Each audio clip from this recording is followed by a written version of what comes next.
daydream numbs my mind. Turn on the lights, I'm still blind. Speed up, slow down, wheels keep on spinning. I play the game, I'm not winning.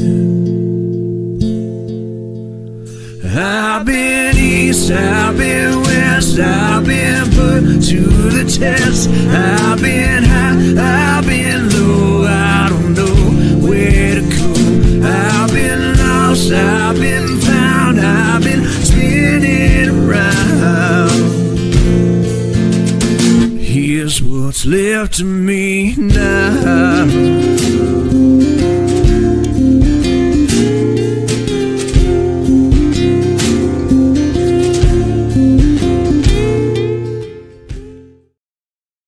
Hello, everybody, and welcome to Into the Weeds podcast here on Military Broadcast Radio. I'm Amber.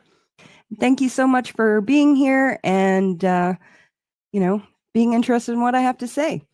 So today we have a really great show for you today. We have a returning guest. Her name is Patricia Demetriou, and you might know her as PDina from her YouTube channel, PDina, Royally Teachable Moments. I have a hard time saying that. And so we're going to get into it with her today about her charity, LifeSmart Education. And so here's our interview of the week. Interview of the week sponsored by LTD Tactical.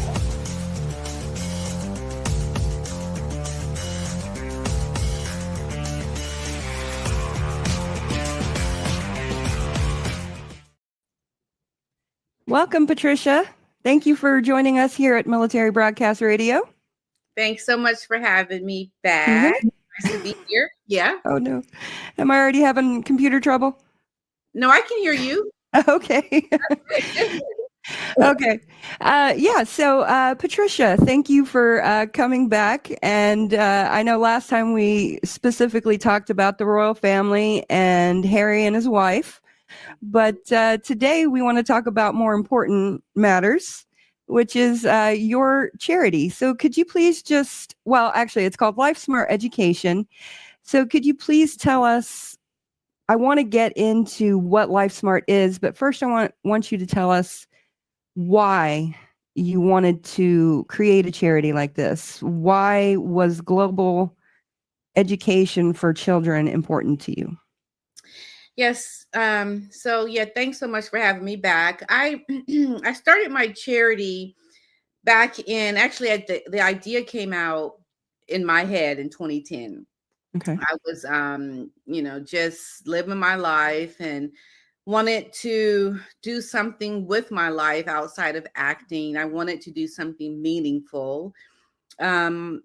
Closer towards 2013 or 12, my husband and I were getting ready to leave to go live in China for his job he had just gotten. And I was really not sure about going to China. I'm like, that's China. Like, I don't know. Why am I going to go live in China?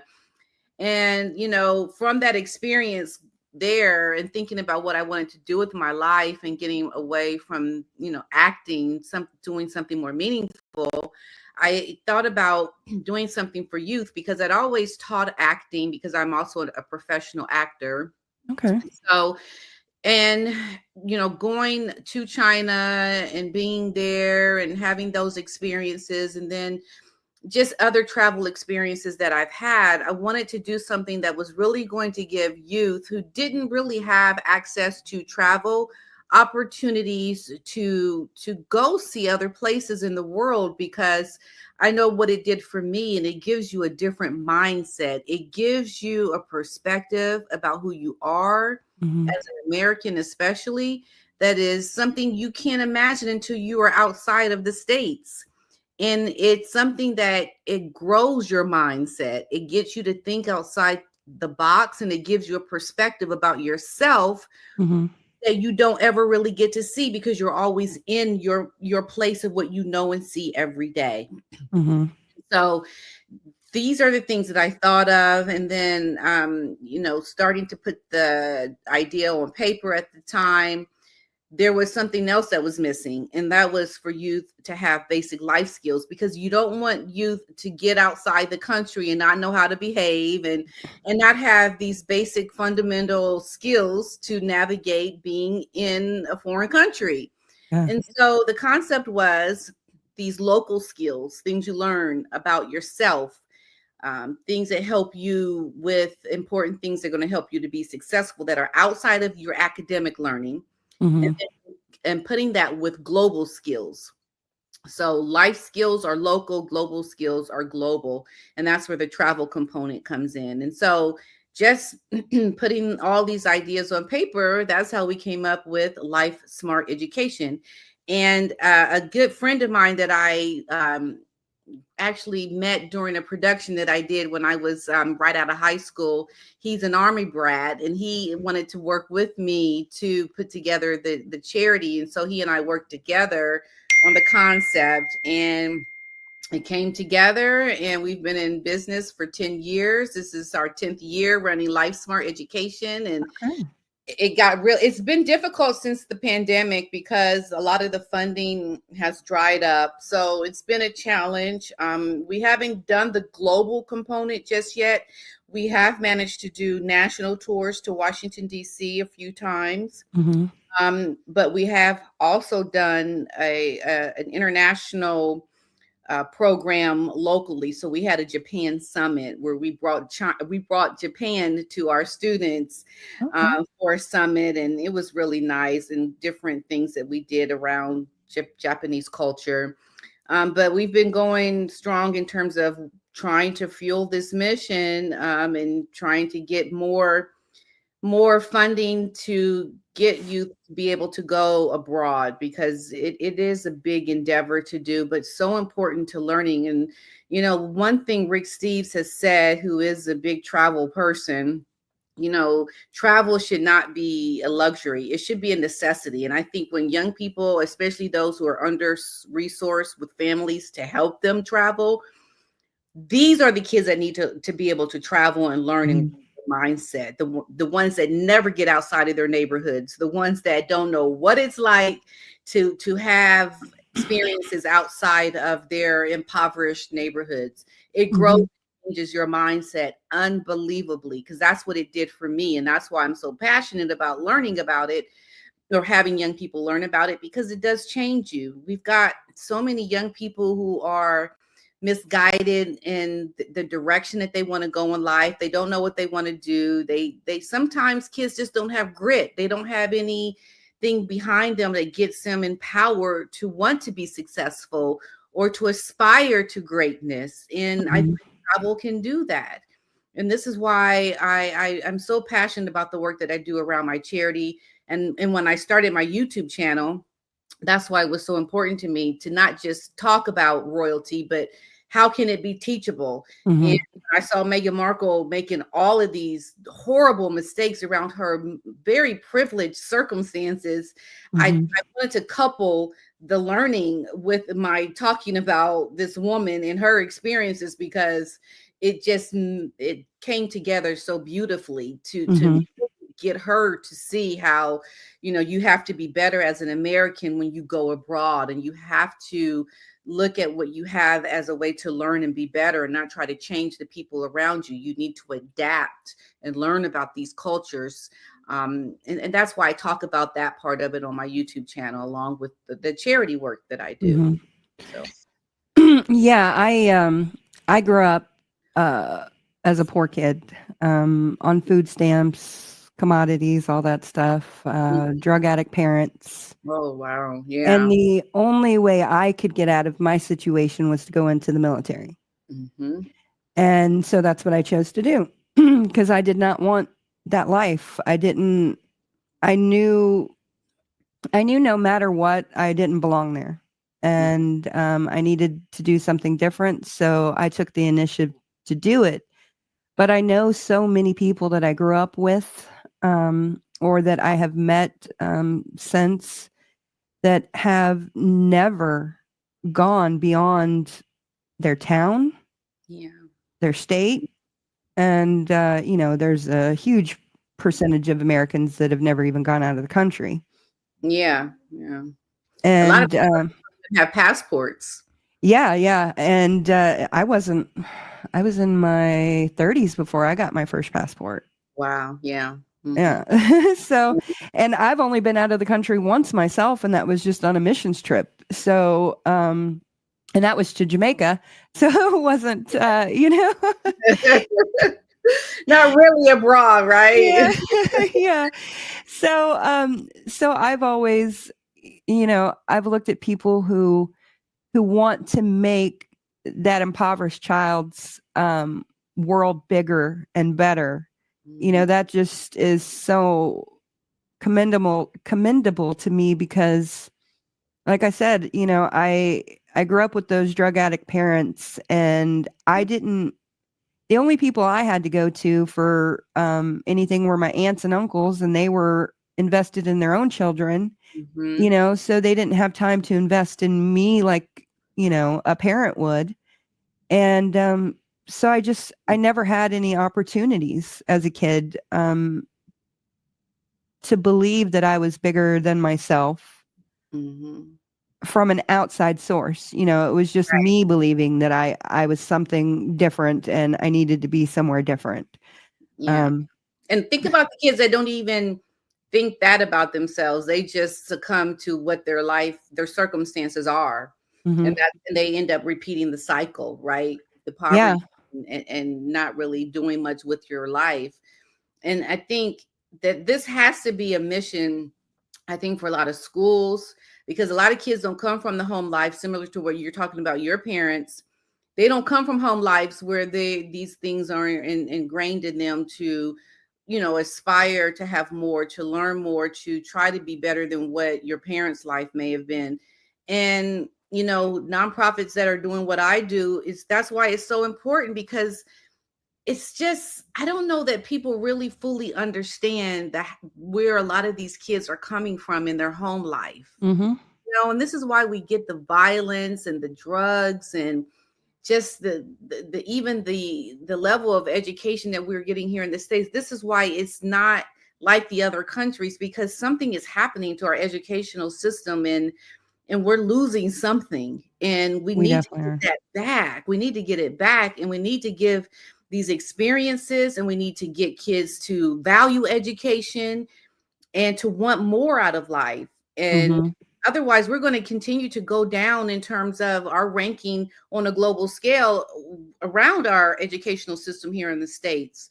Because I know kids in other countries, families put a lot of importance on learning, going abroad, having that gap year, having experiences in other foreign countries, learning another language, things that we just don't put value on, and we're falling behind and behind. And it's hard when you're a small charity like mine to do the things that we're trying to do, because there's a lot of emphasis put on other things that are not really as well funded as the work that we're trying to do. But it's so important, Mhm. and it's just, I don't know what's gonna happen, but it's something that I'm really fighting for young people.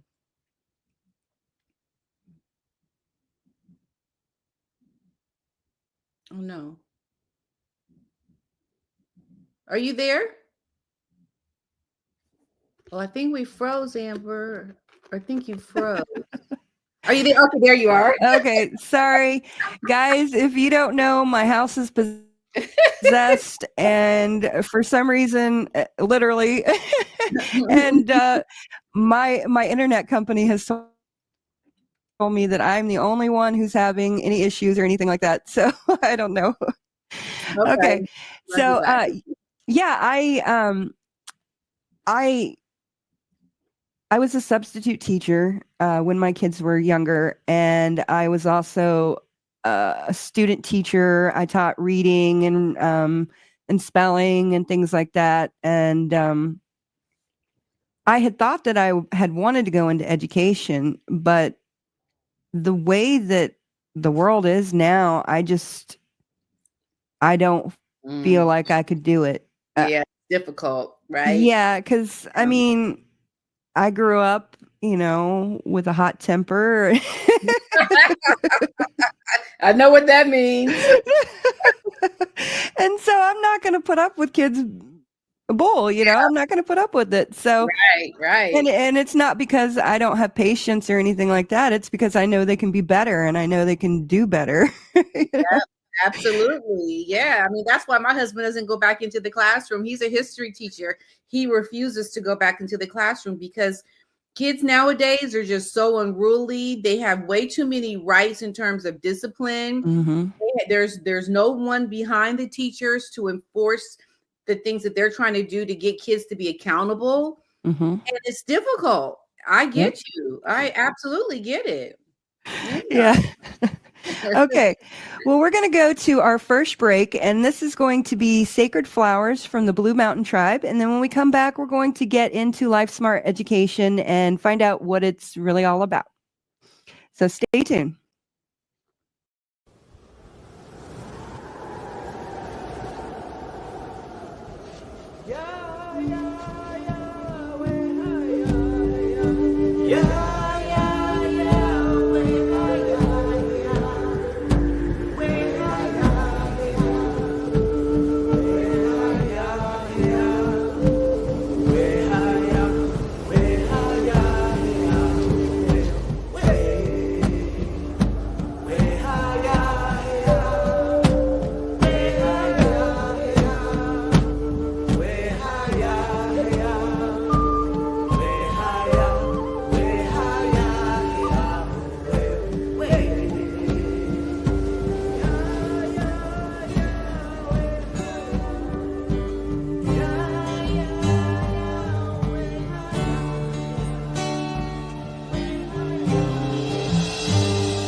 Sacred flowers, sacred mother, earth is crying for her daughters.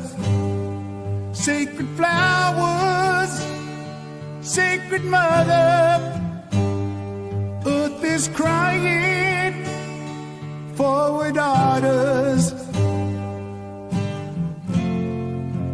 Where have you gone? Who took them from us? Who stole them from us? Sacred flowers.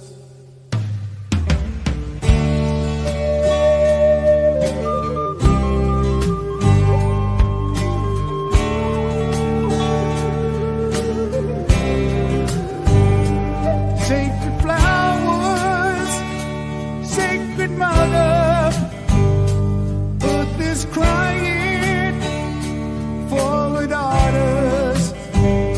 Sacred flowers, sacred mother, earth is crying for her daughters.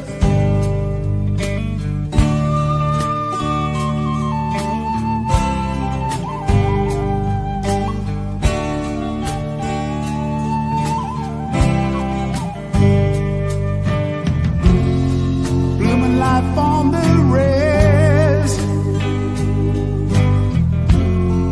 bringing light to our lives. You are missing your mist. Sacred flowers.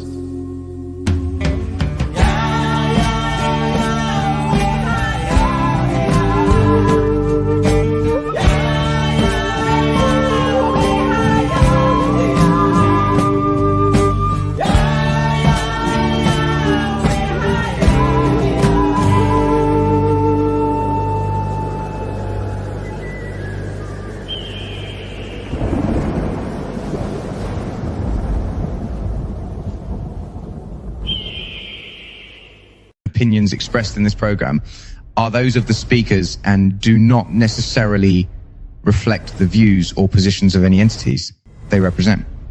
Find us on the web at mbradio.us. Welcome back to Into the Weeds podcast here on Military Broadcast Radio. That was Sacred Flowers from the Blue Mountain Tribe. And Robin from the Blue Mountain Tribe is a friend of the podcast. And I ask that you just please go and support him and look into missing, murdered Indigenous women. So we're back with our guest, PDina. And we're talking about LifeSmart Education, her charity. So I'm going to read out your mission statement, and then we'll go from there. Okay. It says, we develop life skills, educational programs for under-resourced youth that expand their potential, providing them with the tools that encourage their self-confidence and make a positive impact in their communities. Our students can use this knowledge in a variety of ways to expand their way of thinking, making it possible for them to realize that making it possible for them to realize the many opportunities there are to make a resounding transformation in their local and global communities and businesses where they may study, live, and work. Okay, so I really wish that a program like this had existed, or I had known about a program like this when I was a kid, and also when my children were kids, because I homeschooled them for a few years, and that would have been some really great resources. Yeah, absolutely. It's one of the things where we focus on those skills that are supposed to be actually taught at home. Mm-hmm. Things that your parents are supposed to teach you. But we've kind of gone away from that a lot in our homes. And it's just one of those things that we need to put a lot more emphasis on nowadays, these really important life skills, things. Just teaching kids now about self-esteem around technology and responsibility. And there's just I think with this new generation as well, kids in their mindset around working and being on time and how your boss isn't your friend. And they're just not learning things the way they're supposed to know them. And I get concerned sometimes, but there is a hope. And I think, if more people, more schools start to embrace what we do, we can definitely make some headway with the work that we are doing. And I really do wish that, a lot of kids could have these experiences more, because it is important. I mean, I didn't have this either growing up in school, but it's so important to life in general and success in general. Learning how to cook, how to do laundry, how to file your taxes, these important skills that you need outside of what you learn in school around your academics. So, I wish that it could be a lot more funding to support this kind of work. But we are getting there. We're going to keep going with our mission and our work and really try to make a difference the best we can. Now, do you find that parents are more engaged now than they used to be, or less engaged? Well, the kids that we work with, a lot of times, the parents really aren't as engaged the way they need to be, because they really are more concerned about those things around, getting, money to pay the bills, to, having the resources you need to make a living. Things are so much more expensive now. Parents are very busy. Even within my own distant family, I have some kids in my own family that I'm working with right now. And it's just that the dad is disabled. He's, illiterate. And the mom is just strung out on drugs. We don't know where she's at. So it's been hard just to even working with these kids. And some of the other kids that I know, the parents, some of them, they can be engaged, but they're very busy, and not really a lot of attention can be focused on what the kids need to really be successful and to have that engagement that they really need, to even give them opportunities to even travel for a semester for their school. I mean, you have to have your parents to really help you spearhead a lot of these things if you're going to do them. And I just don't see that a lot of parents are able to do it, to be honest. Yeah. Yeah, and I mean, just from my own experience, my parents, well, my mom was raised in an orphanage, and she got married at 16 to get away from the orphanage. Wow. So she didn't really. Oh, what's that? We got some duck feed for some reason. Okay, she didn't have the emotional capacity to love me or teach me, the way that she needed to. And Yeah. so I'm sure there's a lot of that as well, that we just don't have the emotional capacity to know what to do. Absolutely. That's exactly right. And it's like we just had our board retreat, and one of the members of our board said, great kids, difficult circumstances. And that's what it is. These kids are great, but they are brought into very difficult and unfortunate circumstances. And there needs to be some way that organizations like mine and others that can capture and get these kids to be that extra support for these families. And I think it would make a big difference. There's just no coordination around. There's no real organizing to support these schools supplementally with the programs that my charity offers. It's difficult to get into the schools, for one, but there needs to be some kind of a support system for this. And I think, maybe it will come eventually, but that's what needs to happen. Like what you're saying, the capacity emotionally to be able to support kids. Not every family is going to be able to do that for the children. And that's unfortunate. Yeah, it's a sad reality of our world, with all the downfalls and everything that happens. Yeah. Right. Yeah. Okay, so let's talk about the different programs you have. So Life Finance, can you break that down for us? Yeah, so what we have is LifeSmart Education, the name of the organization, but there are so many things around life that are important. So you have Life Finance, Life Tech, learning about technology. And Life Finance really is learning about the financial aspect, whether it be learning basic things around a checkbook, managing money, getting a job, understanding your paycheck, understanding, the units per cost when you're going to buy something, the cost of living. It teaches, depending on the level that we're teaching, it helps to bring real life circumstances into the classroom around money. And that's what Life Finance is, basically the money management part of that. We're meeting with a bank next month to see if they'll support that program, which is a component of one of our other programs, which is a youth leadership program. So that's for more high school students. So it's like those practical life skills around managing money is what that Life Finance is. Okay. Yeah. And honestly, if most of us could get control of our finances, our lives would be a whole lot better. Oh, a lot better. It can be challenging, very challenging for adults who have jobs. Imagine for young people, right? When they're working their small jobs, babysitting jobs, or they're, at the local fast food place. I mean, you need to learn how to manage money and start young when it comes to putting money away and having a 401k. I wish I would have listened when I was doing these things, when I was just in my early 20s, putting away money, for later in life. It makes a big difference. And learning about insurance too. A lot of families go into debt when the moneymaker of the household passes away. And so having those important insurances for emergencies, what are you going to do when that person that you rely on to help pay the mortgage or the rent, something happens to that person and they can no longer work or they pass away? Do you have the necessary insurances in place? So understanding why insurance is important. There's a lot to that that's very practical to real life that we talk about around money.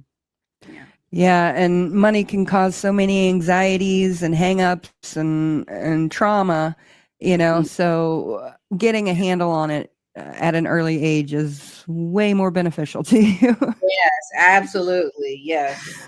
Okay, so let's see. The other one is Life Tech. So can you go through Life Tech for us? So Life Tech is learning about technology. So we have a program called CompTIA, which is one of those basic technology courses where you can get certified and you can learn basic skills around technology and operating computers, that you can get a good job right out of high school working for the tech department within a local company, where, you know, when you call the technology department and they help you troubleshoot issues around your computer.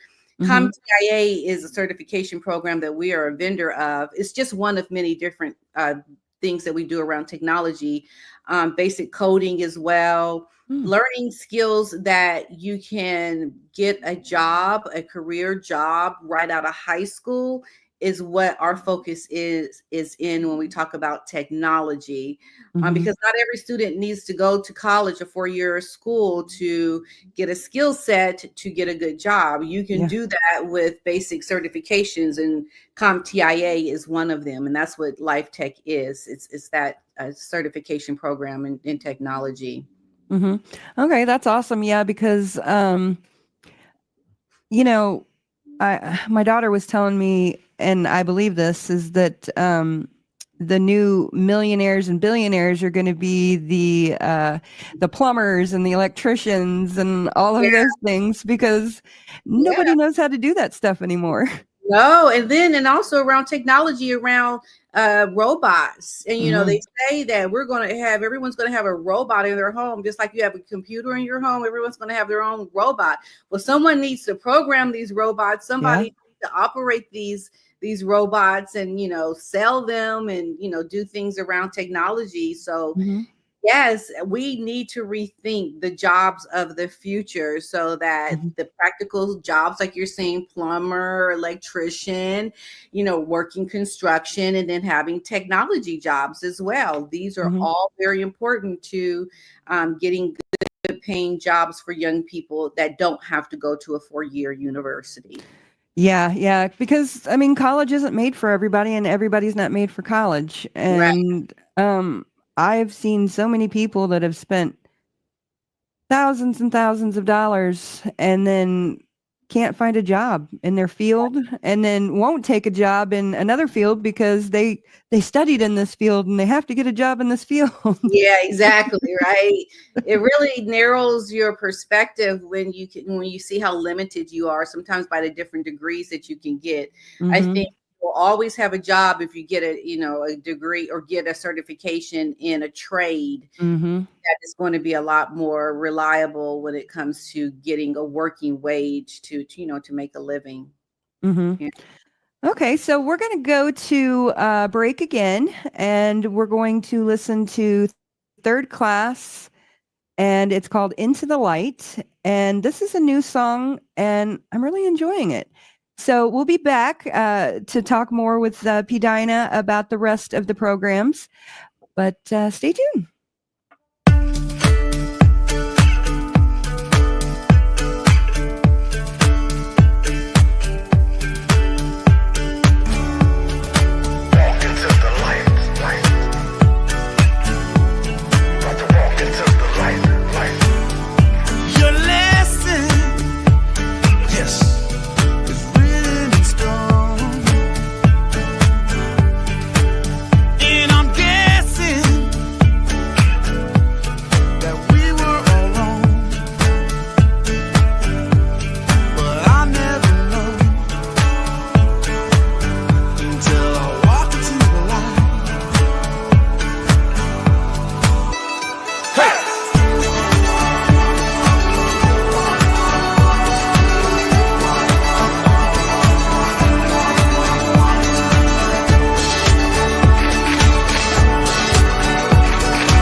said that I'll never know until I walk into the light.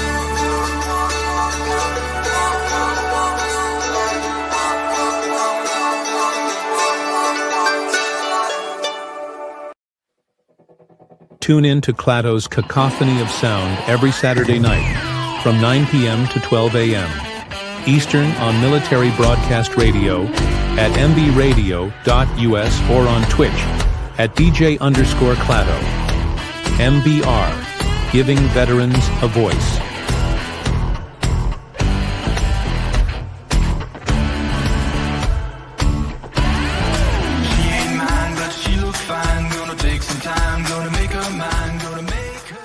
Opinions expressed in this program are those of the speakers and do not necessarily reflect the views or positions of any entities they represent. Find us on the web at mbradio.us.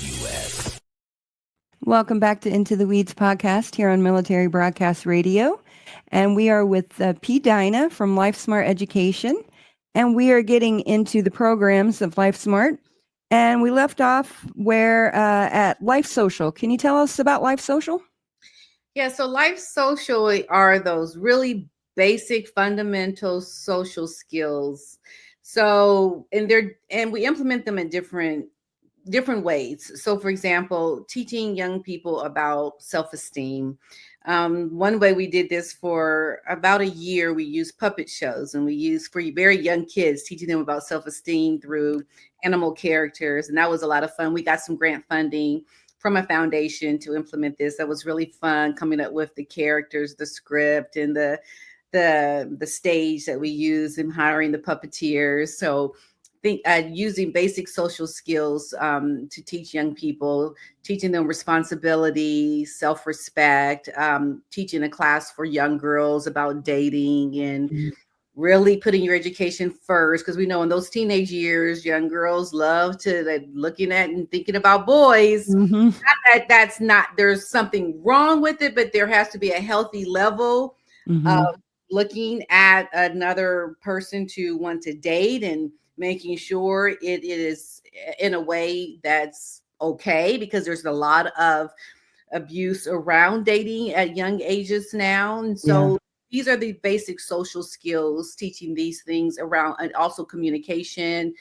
And you know, there's two facets. There's the social aspect of it, but then there's the social skills for the job, how to behave on the job.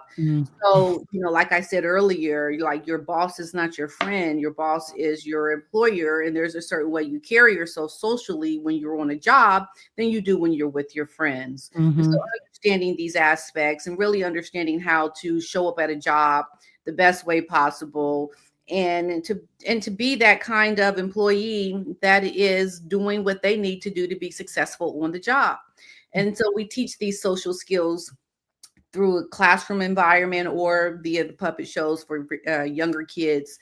And also teaching cooking, like I said earlier as well. Cooking is an important life skill. Learning how to do basic cooking is always a good thing, because there's a certain age you're going to get when you become when you start to grow up, and your parents are no longer going to cook for you. You're going to have to learn how to cook for yourself. Your mom or your dad may be too tired to cook, and you got to learn how to cook safely in the kitchen, how to navigate the kitchen, how to navigate food, and you know, when to use things that may not be good to use anymore in the refrigerator, or you know, just how to make basic meals to, you know, get your hunger satisfied. Can't always go to McDonald's and go get fast food. That's not healthy, right? So teaching these basic skills are always good. And I think practical life skills is what it is, basically, social skills. Okay, so you're basically like a big brother, big sister. Absolutely. Okay. Big brother, big sister, teaching you these things to help you be successful and to learn things that are so important to life in general. No, really it is. And now, do you guys, since you're working with disadvantaged children for the most part, people or kids whose parents aren't really involved. Mm-hmm. Do you run up against a lot of gang activity and things like that? Is that something that you guys address, or? We have programs for that. The curriculum we use is out of Florida. It's called Arise. And the curriculum was initially created for juveniles who were in detention centers. Students that were persuaded by people or kids in the neighborhood to join the gang. Mm-hmm. And then they expanded outside of that demographic. So I haven't run up against it personally with the kids that have come in our area for our programming, but we do have curriculum that talks about gangs and getting away from that kind of lifestyle. But it's a scary thing. I think you find that mostly in the bigger cities like Chicago, Los Angeles, New York. We're based in Ohio. And there are gangs here as well, but I haven't been up against that as much. Now, I do remember when we started a mentoring program on another side of town, we did have a young girl, and this is when it really hit me. We talked about what you want to be when you get older. Mm-hmm. And I couldn't believe that she said when she got older, this young girl, pretty girl, she wanted to be a police officer, but also she wanted to be a drug dealer because that was something that was just the next step for kids. You do drugs. And this was around the beginning of the work that we were doing with schools. We were working with a charter school at the time. Mm-hmm. And I just could not believe it. And she was serious. Mm-hmm. No. And there are kids, and there may be kids that I didn't even know they were a part of a gang that we were working with, to be quite honest. So yeah, it's very possible. I grew up around gangs, and my best friend in junior high was in a gang, and I've got a couple of cousins who are in a gang as well. Yeah. So it's something that I've been exposed to a lot, and it was just something I was wondering about because, for the most part, and I didn't come from a big city. I came from a military town, and which ironically, gangs are very rampant in military towns because really, because they're usually in the low income areas. Is that why? No, it's usually because people who go into the military are usually trying to escape something. Ah, okay. That makes sense. Yeah. Okay. Yeah, they're not in the real affluent areas, are they? Yeah. And, you're usually trying to escape something, or you're poor, is one of the, usually the reason why you go into the military. And so just because they're trying to escape a situation doesn't mean they don't take their situation to where they go. Right. And so you get a lot of that. So I was just wondering about that because it just seems like that's the only option for some kids. And I mean, I have a cousin who is a female, and she's in her 30s, and she is still involved in a gang. Wow, in her 30s? And she's a genius. Wow. Yeah. Really smart kids can get caught up in that lifestyle. That's crazy. Yes. Mm-hmm. Wow. It is. So sad. Because what does it lead to, really? Gang life is either you're going to wind up either in prison or in the grave. It's not going to give you the lifestyle that you really want. They think it will, but it really is a losing end. I mean, it's so sad, the delusion that people have when it comes to joining a gang. It's just something that I can't understand it. Well, it's a community. It's a community. You're all raised in the same area, and y'all have the same kind of beliefs, and you just kind of, become a group. But, like you said, where does that lead you? I mean, she's been in prison. She is potentially going to prison again. She's been kidnapped. She's been shot. She's shot somebody. She has her baby daddy is in prison for murdering and dismembering somebody. So that's where it leads you. Wow. Yeah. It's just crazy. Yeah. just unbelievable, man. We've got to get a hold of these young people that find that as a solution. It's Mhm. really sad. Well, when you don't have a family that loves you, or you don't feel like your family loves you, and you get validation from other people, then that's very attractive and appealing to kids who Yeah, don't have anything. yeah, yeah. You're absolutely right. Okay, so let's get off of that topic. And Yeah. so you have reading mentors, and I'm assuming that is just, teaching kids to how to read, but can you explain a little bit more? Yeah, so we had for a couple of years a reading mentorship that we did at a charter school where we had volunteers come into the school and they would be reading mentors to kids. That's something we would love to do again. And another way we're trying to navigate the mentorship program is to have corporations have their employees donate an hour of their time on company time to come into the schools to help mentor a child in reading. Because one of the biggest problems for young people that don't know how to read, especially by third grade, it's a pipeline to prison, because yeah. reading is one of those skill sets that if you can't learn to read by at least fourth grade, most surely you are going to be on your way to prison. This is what the data says about especially young minority boys who don't learn how to read. Mm-hmm. So it's a very important program. We've done this program for, like I mentioned, a charter school, and we would love to do it more and more schools. And we're just really looking for schools to reach out to us to want to incorporate a reading mentoring program for maybe a semester or a whole school year. We get the corporations, the volunteers, and they just really need to support LifeSmart to, bring in our staff to help run it. And it really helps with a lot of the outcomes for the schools with their data, because they have certain metrics that they have to meet when it comes to their testing for their young people when they go in to take their testing. They have a reading guarantee here in Ohio, where I'm from, and I'm sure all other school systems have that as well. So it's a very important program for the reason I stated. Yeah, and reading, honestly, I have found I have gained so much wisdom and knowledge about the world and myself just from reading. Things that you can't get out of a TV show or a podcast, when they go in depth talking about different things that you just don't even think about. Mm-hmm. And so I definitely am a huge proponent of reading. Absolutely. Yeah. So while we do focus on those life skills, social skills, being able to read is an academic, but very important to an important life skill. Right. Yeah. So that's why we had to incorporate the reading as well into the curriculum that we do.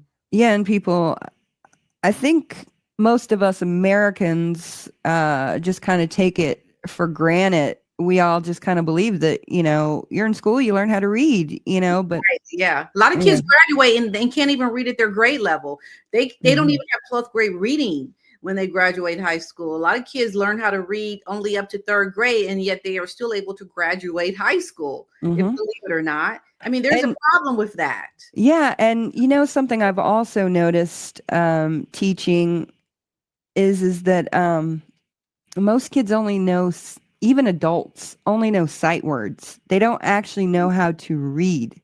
Right. Then comprehension, right? Yeah. That's exact. Or spelling. I mean, it's like a big problem. And we just have to do better when it comes to teaching reading in our school systems. It's alarming. It's very alarming. Yeah, it is.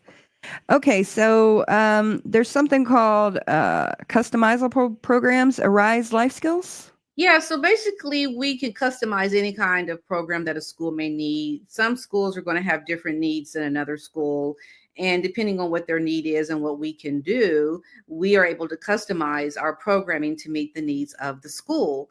Additionally, we can work with parents. If parents have a group of kids that they want to learn certain things online, if they're not in our area, we can do that. We feel that customizing our programming to meet the needs of the facility, the school, the group of people, the community is something we want to do. So we are trying to incorporate different ways to customize our different programs to meet the needs of the community. And basically that's what that is. Yeah, every community is different. Right. Absolutely. Yeah, every school is different. Yes. So many ways you can go. They're all important, but some are more important than others. So okay, so you've got I Can Lead. Yeah, so I Can Lead is a program. It's like a leadership program. It hasn't been updated on our website. Well, it is on our website. It hasn't been updated in one of our brochures that we have. It's basically the youth leadership program. It's just got a different name now. And it's like young people get opportunity to internships. And at the end of this year-long program, they get to go abroad, because we're going to make that one of the payoffs at the end of the program, to actually go abroad and to see another country, but also to pay the young people to participate in this program. So it's like a job, and they're learning important life skills for this 25-week program. It's been refined, the program, so it may be different than what you have, but they get paid to be in this program, and they learn important leadership skills. And access to internships to work within companies. And these are skill sets that will definitely help them become leaders of tomorrow. So learning important life skills and coupling that with leadership, more advanced skill sets that they'll learn from, and working within the company. Do you have any success stories or stories of somebody who went through that program? Yes, actually, we did do a pilot of that program. We had a couple young ladies do that program just as a test. And we have an ad running right now. Well, it's actually in our newsletter, our last newsletter, that she talked about her time in that program, and she loved it. It was great. But we are definitely looking to do our first official full classroom pilot of 10 students in that program. And it's going to start in January of this next year coming, and go for a full 25 weeks. And looking forward to actually doing that program and refining it, and working with corporations that want to partner with us to help facilitate it. Because, in conjunction with students that are going to be learning a trade, this is something they can do while in high school. They only go online for 2 to 3 days a week, depending on the week, and for 1 to 2 hours. So they're able to do it while either working a part-time job or just, going to school. It's something that they can do and have something to put on their resume when they graduate high school. Outside of getting their diploma, they can add this certification program on their resume and earn money at the same time.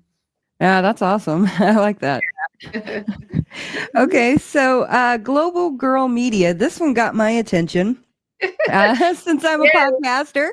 So I was wondering about that. So tell us about that.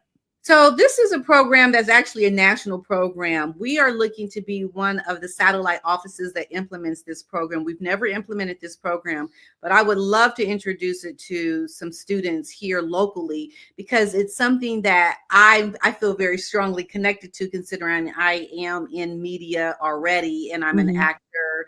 And telling these really important stories from these girls' perspectives, and helping them to learn how to tell their story. We all have a story, right? And it just gives them the tools that they need to be able to be the storytellers of tomorrow, and to implement technology and different skill sets to be able to tell your story effectively.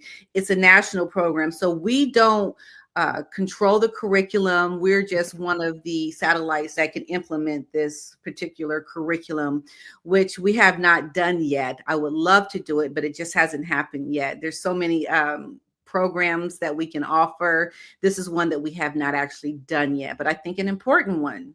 Yes. Yeah. When you can tell your story, you start to know who you are. Exactly. You learn so much more about you when you are forced to sit down and say, you have a story. And most girls would say, I do. I have a story.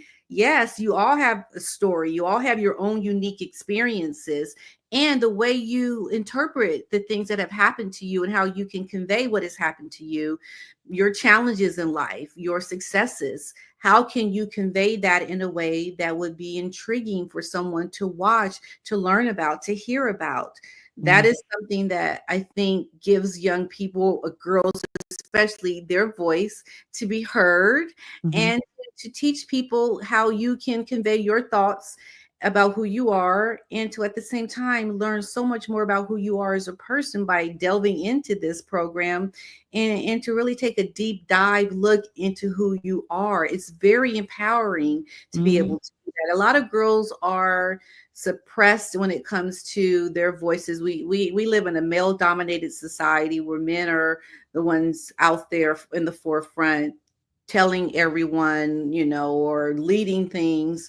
But there's a part of that where women can rise up, meet that glass ceiling, and be empowered to do more than what they may feel that they're able to do. And this is what this program accomplishes it. When I saw it, I immediately wanted to be a part of it. I'm just hoping it's something that we can do soon. That's the one we have not done yet. Yeah. Before I started with military broadcast radio, I had no technical skills at all. I didn't know about pretty much anything. Yeah. I knew how to do some emails and write some papers and stuff like that. But getting on here, I have gotten so much more confidence, and now I'm teaching other veterans how to do it. Yeah. And so I thought, I'm going to have to look into that program and see if I can, help a girl out. Yeah, that would be it. Yeah, I think maybe even trying to get their curriculum, and finding it and seeing if you can implement something like that, even where you are locally. I think, being a recommendation for this program is also another way to support it, because, maybe we're not able to do it now, but maybe you or someone else is able to do it. Okay. That's actually kind of cool. I'll look into that. Yeah. Okay. Let's see. I think the rest, we touched a little bit on the Buddies Against Bullies, the puppet show. Yeah. Yeah. That was the bullying puppet show. So that was one of the life social classes that we did. So the one on respect and self-esteem, this was an anti-bullying one. We did this for like 3 schools. We did it at a childcare and an elementary school, where we brought in our show to teach, anti-bullying. And because a lot of kids are bullied in school. And so we wanted to find a fun way, an interactive way to teach anti-bullying. And so that's what we did. And we got some funding for that. And it was so much fun. I still have my puppets and my set, everything in my basement. And I want to do this again someday, because I think kids learning about this is important, because bullying is a big problem in schools. And I think this is why you find so many kids when they get older and they're still bullied, they don't know how to address it. And you find the kids that are wanting to do these bad things in their schools because they haven't learned how to deal with being bullied. And so getting kids young in life and teaching them about sympathy and, embracing someone rather than bullying them is a great way to start young. I know when I was younger, there was a young girl that no one talked to, and she was new to our school. And whenever I saw people wanting to bully her for whatever reason, I wanted to be the person to step up and do something about that. So teaching kids how to embrace the kid that is being bullied is another way, right? Yeah. So it's just one of those important life skills that we're able to teach in a very fun way. They get little anti-bullying pencils and bracelets and stickers. And they get to speak with the puppeteers at the end of the show and ask questions. So much fun. It's so much fun. That's really cute. I suffered from bullying as a kid, being poor and being poor, and I was a little overweight, and My teeth are messed up, but the only way to fix my teeth is to get my jaws wired shut, broken and wired shut. So with all of the surgeries and things that I've had in my life, I mean, even as an adult, and I have the money to pay for it, and I'm not going to do it just because. No. Right now, right? I mean, Yeah. just sometimes you just live with the way things are, but you have that experience. You have that as part of your story now, right?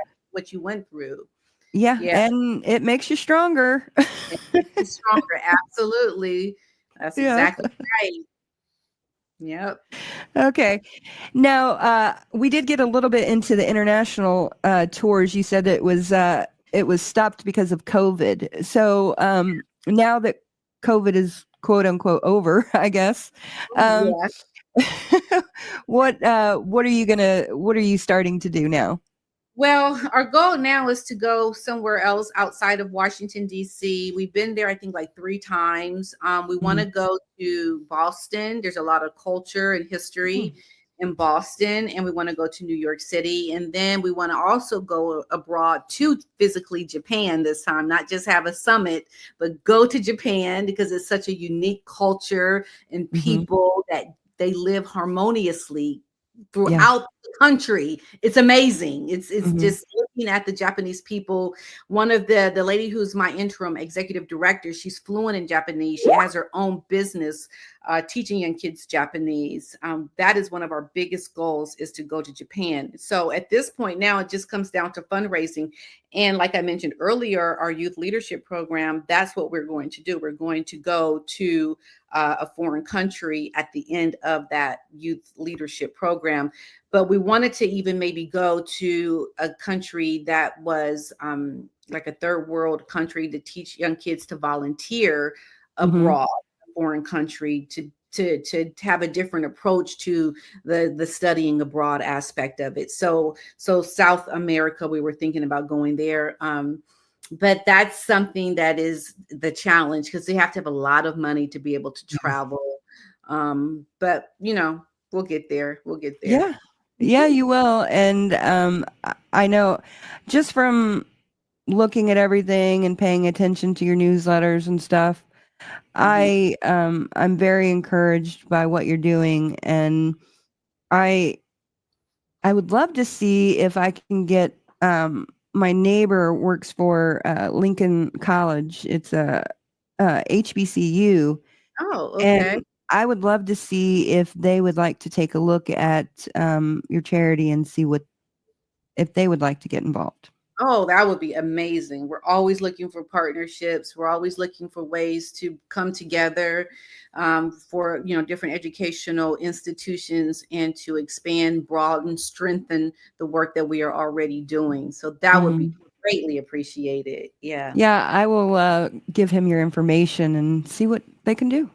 Okay. Thank you, Amber. Yeah, you're welcome. I love to promote people who are trying to give children a better life. Like I said, I grew up in a really rough way. And there was one woman who stuck out outside of my family, and I don't know if you know who she is, but Mary Duggar. She's from 19 Kids and Counting, the Duggars. Oh, I love that show. Yes, that's the lady that you're talking about? The grandmother, Jim Bob Duggar's mother, was my Sunday school teacher for 5.5 years. Wow, really? Yeah, and I know they get a bad rap, which they deserve it. Documentary out about their family, right? And I know a couple of the kids broke off from the family. Yes, it's a very toxic thing, and Mary talked to me a little bit about it as a teenager, but she was the one woman outside of my family that I looked to as believing I could be more than what I was, because she was the only one that I was like really involved with, that like took care of the way that she looked and dressed nice. And just all of that stuff that I had never seen before or had been exposed to. I mean, my aunts, they take care of themselves, but they don't like dress up, and Yeah, yeah. yeah. And So I see that. Yeah. Yeah, yeah. And so as a child living in poverty, I wasn't really exposed to that. And she was the one woman that taught me that, life can be different and there can be more. And so Yeah. I commend anybody who wants to do that for children. Oh yeah, it's a passion of the heart. You can't be in it for money. You can't be in it for superficial reasons. You truly have to be called to do that kind of work. And I've always Mm. loved working with kids, and it's so impactful because you really make a difference in the life of a young person. And Oh, thank yeah. goodness you had that person in your life. I mean, just how you talk about it and how you reminisce on it now, I can see how much of an impact that had on you. And it really is God's work, I believe, wholly Oh, and yeah. heartedly. It really is. Kids need more people like that really are driven to want to help and support them, Mhm. because kids are our future. They become the leaders of tomorrow. And we really need to have kids that are embraced and taught really important skills. It really does affect our society, our communities, when Mhm. we support and help these kids that are somehow falling through the cracks with opportunities. We need people to embrace these kids. Absolutely. Mhm. Yeah. Yeah, yeah, very much so. Well, thank you, Patricia, so much for coming on here. And well, you know what? I didn't ask you this last time you were on. I'll give Hmm. you a chance. Have you had any paranormal, cryptid, or UFO experiences that you would like to share Well, with us? that's so interesting you asked me that, because my husband and I love watching shows on UFOs. I have not. However, my husband did recently. He was filming the sky the other day because it was so ominous looking. And he didn't notice until Mhm. he looked at the picture something off in the distance that looked like a UFO. I'll have to email it to you. It looked Okay.